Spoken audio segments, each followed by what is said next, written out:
kata dekat Abi tadi yang dia lopek kan. Jangan selfie lah. Selfie lah. Tak bagi tahu orang pun hari Selfie, ni yang okay. kita main basketball. Story tak ada pun. Bukan. Jangan macam tu. Aduh, sakit. Jangan macam tu. Habis tu? No. Cepat yang dah ready dah ni. Turun ke tangan. Abi lupa pakai deodoran dah. Kenapa pakai deodoran? Berair pula kau. Main basketball je pun takkan nak pakai deodoran. Dah nak balik dah pun. Ambil gambar je. Selfie je lah cepat. Stop. Duduk kejap. Duduklah kejap. Duduk. Pegang kamera ni. Ni apa yang? Pegang dah. Ni deodoran antiperspirant tahu tak? So boleh lah. Tak adalah keluar peluh-peluh macam ni. Malu tahu tak? Basah-basah ketiak macam ni. Ini bukan wangi je. Tahu tak? Nampak?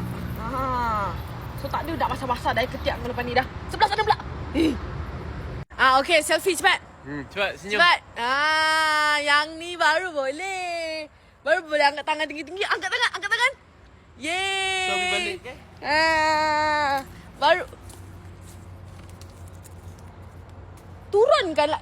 Dah cukup lah. Tak ada nak ambil gambar dah. Turunkanlah tangan. Tak apalah, sampai balik lah.